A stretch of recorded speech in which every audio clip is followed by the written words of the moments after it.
teman-teman, kembali lagi di Rumah Film. Di video kali ini saya akan menceritakan alur cerita dari film Sakmi Saksiper.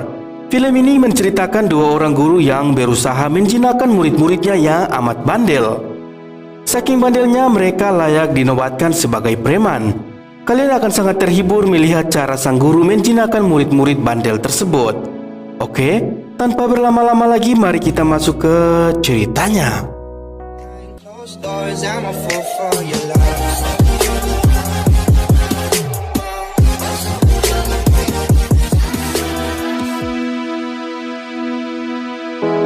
Film ini mengisahkan guru culun dan manis yang bernama Lizzie.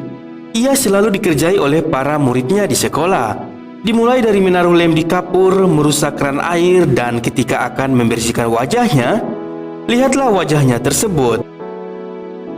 Sungguh malang sekali nasib guru ini. Dan ketika akan keluar, ternyata di gagang pintu juga sudah ditaruh kotoran manusia.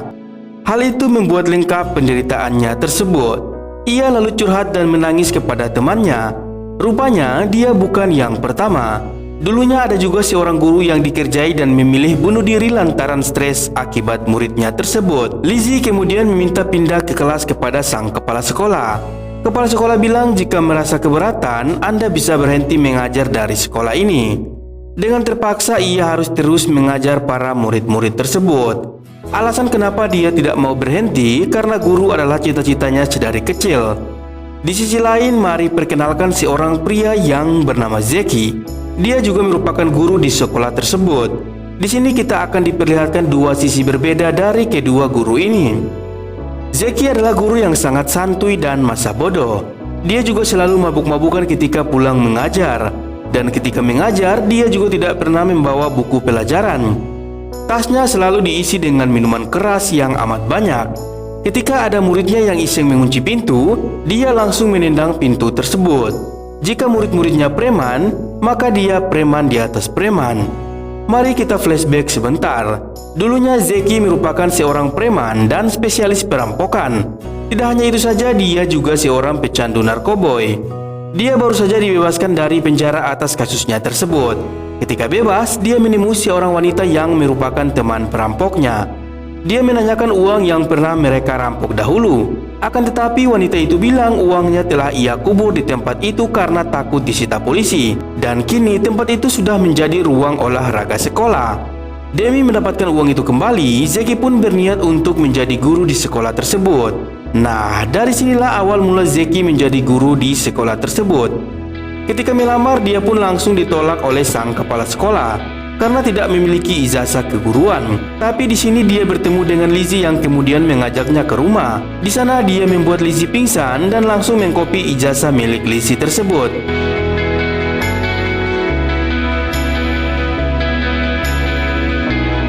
Singkat cerita, Lizzie kembali curhat kepada temannya atas perbuatan konyol murid-muridnya. Saat mengobrol, temannya melihat ijazah Lizzie yang sedang diprint tapi belum selesai. Lizzie merasa ada yang aneh dan mencurigai Zeki yang melakukannya. Dia pun segera ke sekolah dan mencari ijazah milik Zeki. Dia melihat nilai ijazah Zeki sama persis dengan miliknya. Dia lantas melabrak Zeki dan mengancam akan memberitahukan kepada kepala sekolah atas tindakan Zeki tersebut. Saat hendak pergi, Lizzie merasa Zeki bisa dimanfaatkan, yaitu dengan menyuruhnya mengajar pada murid-murid preman di sana. Dengan begitu, ia akan bebas dari siksaan murid-murid tersebut. Disinilah awal mula Zeki mengajar para murid preman tersebut. Pada awalnya, Zeki juga sama dikerjai oleh para murid tersebut. Ketika ingin mengambil buku absen, ia malah terkena ranjau tikus. Tidak hanya itu saja, dia juga dimandikan lem oleh mereka. Zeki terlihat menahan emosi dan terus absen kepada murid-muridnya tersebut. Dan ketika hendak berdiri, kursi itu malah menempel di badannya. Zeki sangat marah dan kesal atas tindakan para muridnya itu. Dia pun ingin pergi ke bar untuk menghilangkan emosinya. Akan tetapi ketika masuk ke mobil, ternyata ada perangkap lain. Kali ini dia benar-benar murka kepada mereka. Keesokan harinya dia mengajar dengan membawa senjata M4. Dan ketika mereka tidak mau masuk kelas, dia menghujani mereka dengan peluru karet dari M4 tersebut. Satu persatu balik ke kelas dengan rapi dan teratur. Kali ini tidak ada yang berani membandel karena senjata M4 dia taruh di atas meja. Setelah selesai mengatasi para muridnya, dia pun segera menggali lubang demi mendapatkan uang mereka yang pernah dikubur tersebut. Zeki juga diusir dari kontrakannya lantaran belum membayar uang kontrakan.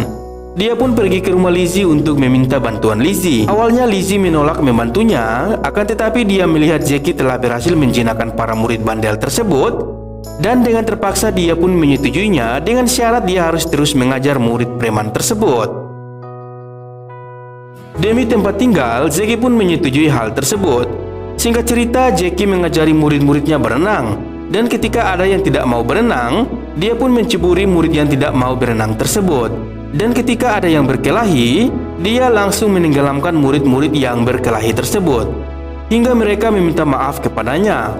Dengan cara mengajar yang seperti itu, Zeki dimarahi oleh orang tua murid. Lizzie juga tidak suka dengan tindakan Zeki dikarenakan membuat para murid tak disiplin nantinya. Lizzie bilang tidak perlu menakuti mereka dengan kekerasan. Dia ingin para murid mengikuti ajarannya dengan tulus dari hati, agar nantinya ketika dewasa mereka tidak menjadi orang yang hancur. Zeki kembali lagi menggali untuk mendapatkan uangnya itu. Ketika asik menggali, dia mendapatkan tong permintaan milik Lizzie. Dia pun membuka dan membaca permintaan Lizzie tersebut. Di surat itu dia mengetahui bahwa Lizzie bercita-cita sebagai guru dan kini sudah terkabul. Kemudian saat itu juga Zeki teringat dengan cita-citanya yang menjadi seorang ilmuwan. Tapi karena dia anak yatim piatu, gurunya sering meremehkan dan mengatakan dia tidak berharga. Dan hal itulah membuat ia depresi dan putus sekolah, hingga ia menjadi gelandangan di jalanan. Sambil minum, dia juga berpikir agar murid-muridnya tidak mengikuti dirinya yang gagal dalam pendidikan. Ia pun kemudian mabuk hingga tertidur di kelas. Keesokan harinya, Zeki mendengar ada seorang murid yang ketika ingin besar, cita-citanya adalah menjadi seorang bandar narkoba. Zeki lalu memohon kepada kepala sekolah untuk melakukan studi tour. Ia kemudian membawa para muridnya ke sebuah gedung, di mana itu adalah markas bandar narkoba. Dia ingin menunjukkan kepada muridnya bahayanya narkoboy. Dulunya mereka menganggap bandar narkoba adalah orang yang amat keren.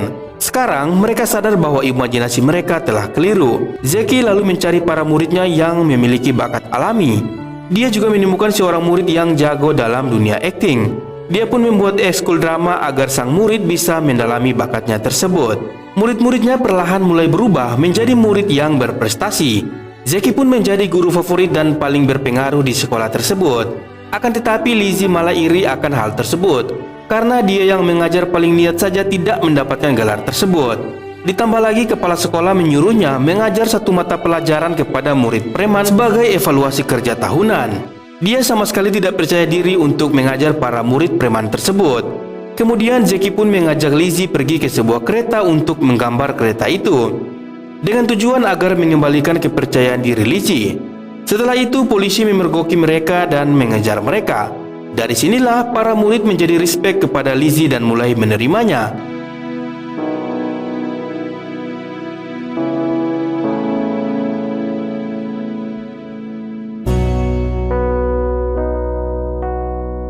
Suatu ketika Lizzie diminta ibunya untuk mengunjungi sang ibu. Ibunya juga ingin melihat calon dari Lizzie. Karena Lizzie tidak punya pacar, dia lalu meminta Zeki untuk menjadi pacar gadungan. Agar terlihat pacaran sesungguhnya, Zeki juga mencium Lizzie. Dari ciuman itu Lizzie berpikir bahwa ini semua sudah menjadi asli. Dia lantas mengatakan cintanya kepada Zeki. Akan tetapi Zeki belum bisa menerima cinta Lizzie tersebut. Zeki kemudian melanjutkan penggaliannya dan pada akhirnya dia pun berhasil menemukan uang tersebut. Dia lalu tertawa melihat uang tersebut. Tetapi kemudian dia menangis karena tidak ingin pergi dari sekolah tersebut.